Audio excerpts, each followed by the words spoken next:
Games Workshop has destroyed all goodwill with its true fans and customers after capitulating to the cancerous woke mob when it comes to changes in the Warhammer 40k lore. Welcome back to Words of Paradise. I'm your host, Leon Idle. We're going to get into this unfolding situation about what's going on behind some retcons in the gaming space. And you know what? It's going to be nice to get back to that. Before we do, hit that subscribe button. I'm a nerdy news channel. I cover nerdy news every day. And again, with somebody who actually started covering tabletop RPG news and gaming news in general with Dungeons & Dragons, Magic the Gathering, it's nostalgic to come back to complaining about things like this. Now, to be fair, I'm not a massive Warhammer 40k fan. I want to get that out the way early. I've played the game several times. I enjoy it, but I was always more into D&D and all the more kind of role-play heavy tabletop games, but I do enjoy Warhammer 40k the several times I've played it. I'm not a lore scholar by any chance, and even I knew that this was absolute retcon and bunk when I saw it. But what am I referring to? Well, this is from Brother Bulwark Grimm. The official Warhammer account on X is lying to its fans. Do they think that we will just listen and believe when us long-term fans have literally been reading the Codex and BL books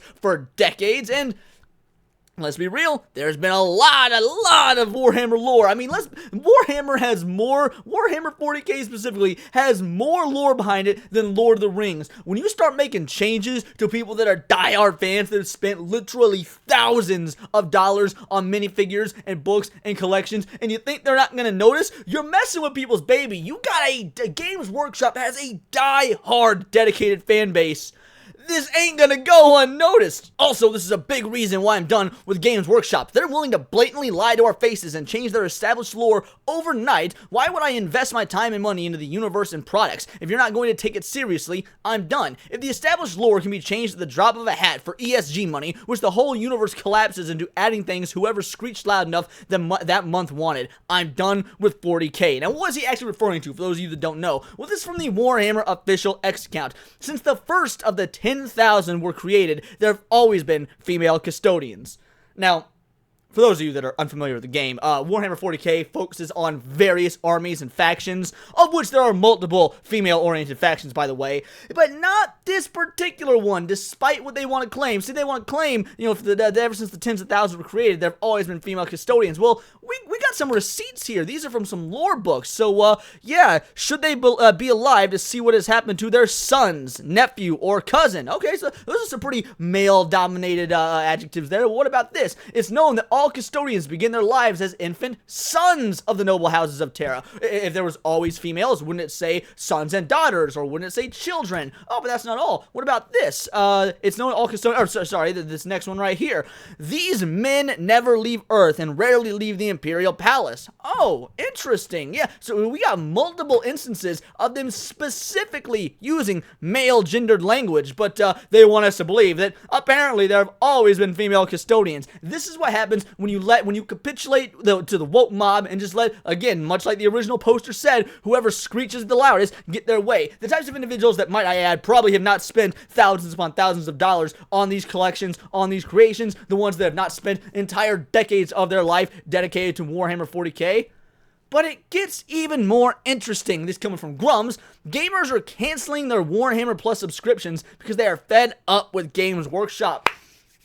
You love to see it when gamers actually speak up and, most importantly, speak with their wallets. This is from Corn Dog. I was going to get one of the Chaos Battle Forces due out this spring, but I'm going to spend my money elsewhere, I think. Warhammer, if you have this little respect for the lore, the intelligence of your customers, why bother? I'll stick with Old Hammer in the future. And now we got actually screenshots. We got people giving receipts, as am I. Your subscription to Warhammer Plus Monthly has been canceled. This is as of April 28, 2020. It will remain active till April 28, 2024. So, yeah, it's a very recent cancellation, obviously over the woke agenda being forced into Warhammer 40k. And you know, before we go on with this, before we go even further, you want to know what the bitch of the bunch is? Games Workshop had actually been very good about this. You know, in a time when Wizards of the Coast, you know, Dungeons and Dragons, Magic the Gathering were some of the very first to fall to this mind virus and dig their heels in and just stick in there and say F you to the longtime fans that do not want to see their games tainted by whatever modern ideological and political movement is going on that will be gone in the next 5 to 10 years, and we'll look back at this and laugh and think, man, what a stupid time in American or even world history, because we all know this is a fad that will not last. Games Workshop had not actually bit the knee until now of all times. And guess what? Looks like they got some investment money from BlackRock and Raytheon. And no, I'm not making that up. That is actually what happened. And it is going to cost them. They're going to see what happens. We got Thor Odinson here, which is one of the biggest tabletop RPG accounts on X, also canceling his subscription. Your subscription will end to Warhammer Plus on April 28th, just like the previous guy. What about Brother Bulwark Grimm here? Oh, look at that, canceling his subscription. It's almost like, and this is shocking, I know, almost like if you take something that the fans have loved for a long period of time, something they've invested their time, their hard-earned money into, and you make unnecessary changes for political and ideological reasons, which we can all see are for political and ideological reasons, that this does not further the lore or enhance the game in any way, that the actual customers, the people that spend the money, will leave you because they were dedicated to your product. And when your product is not the same, when you are not giving them the same level of service and the same level of the actual thing that they are investing in, whether it be the game, the minifigures, the books, whatever it may be, they have no reason to stick around. So now you played yourselves, Games Workshop. You decided that it would be better to take ESG money, to invest in DEI, and to listen to the screeching morons on the internet that, again, will be completely irrelevant within the next just few years. If I get my way, if a lot of us get our way, and if things go as the best they possibly could, these types of individuals will be completely irrelevant, even more so than they are currently, in the next few years. And what will you have gained from it? Not a goddamn thing. But it seems like they can't take that. It seems like they're taking this, Games Workshop taking this pretty hard. We got a pretty lengthy post here from Master of the TDS, and I want to give him credit because it's first of all, because he asked to give credit in this little thread, but I will do that. It's the right thing to do because some masterful detective work was done here. So let's go through this. Warhammer has been the topic of discussion today due to the Warhammer official account claiming since the first 10,000 were created, there have always been female custodians. Many fans were quick to point out this is not mentioned in the lore and accuse the Warhammer team of making changes to the lore to be more inclusive and diverse in the hopes of appealing to a wider market. But that's always the excuse they're going to use, by the way, appealing to a wider market, as if the game has not been going on for decades now and has not been beloved by decades. They've clearly been making money on it for decades. Otherwise, they would have, shuttered their doors. It wouldn't be one of the... Warhammer 40k is probably the second most famous and most profitable, if I had to guess, tabletop RPG, tabletop game experience after Dungeons & Dragons. And while I get it, everybody wants to be number one, numero uno, and as much as I loathe D&D, nobody is topping D&D. Like you come for the king, you better not miss. But Warhammer 40k coming in at number 2, very solid, very respectable. And no one should be ashamed to be in the Pepsi when there's a Coke out there. Pepsi's still pretty A-okay, and that's what Warhammer did. That's what Warhammer always has been. But they wanted to appeal to that wider market. A wider market that absolutely never would have played these games, never would have spent this money, never would have actually participated in the hobby if they didn't get their way. And why is that the sort of customer you want to court? Why do you want to court the type of customer that will screech and moan if they don't get their way when they have not shown any sort of brand loyalty or monetary loyalty to you for God knows how long, forever, as opposed to you've got this other group over here, the ones that have been loyal to you on a financial and frankly just love of the game basis, the people that go on the internet and espouse how amazing your game is and how much they love it and how much they want to share it with others. Why would you decide to bend the knee and go with the people who've shown you no loyalty over the years of financial loyalty from actual fans?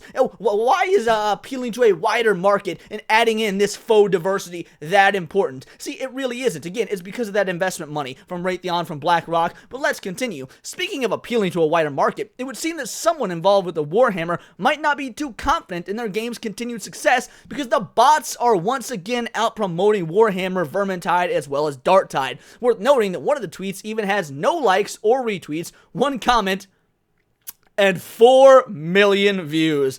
Now tell me, how does that happen without a bot network? If you think that is natural growth and engagement, I would love for you to explain how that is algorithmically possible if not for bots. If you use these in a video or article, we're absolutely giving credit to Master of the TDS. He puts out these all the time. They are fantastic. So here's the initial tweet. Warhammer Vermintide 2 enter the grim fantasy world of Warhammer as a member of the resistance against the rat-like Skaven and chaotic forces of chaos. With a cooperative gameplay and intense melee combat, Vermintide 2 offers a visceral experience. And right here, 4 million views.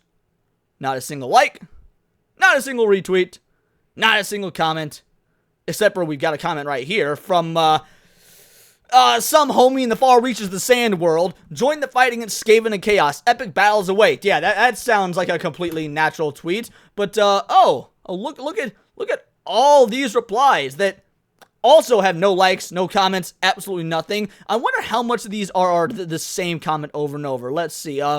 I love the intense melee combat and cooperative gameplay in Vermintide 2. Love cooperative gameplay and intense combat in Vermintide 2. So exciting. Oh, a little bit different there. I love the intense melee combat in Warhammer Vermintide 2. So immersive.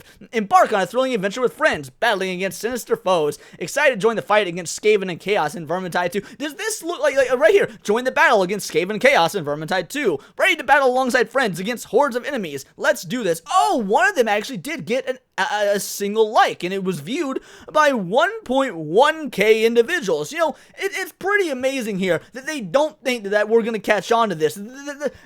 People at this point, it's 2024. If you're on the internet, if you're on X, and especially if you're doing any sort of content creation, which you know that people in the Warhammer space, or really the tabletop space, or the nerd space in general are going to do, you're going to have to come up with a better network of botting than this, because this is so on the nose. This is so much easier to believe than something like female custodians, female space marines. Like this, I would almost rather they just I don't know. I would almost rather just own it and say this was a mistake. Or if you're going to stand by it, but don't give an army of bots any sort of control over your posts that we know, that we can tell aren't real, because it's so blatantly obvious. Now, frankly, mad respect to Master of the TDS for compiling all this, but I don't know if he really needed to. Like, you could just read through this and absolutely tell how fake this is, how easy it is to see that Games Workshop has absolutely no faith in their current product because of a mistake of their own making, because they did this to themselves. It really is quite incredible to see how the mighty have fallen. And I mean that literally, because again,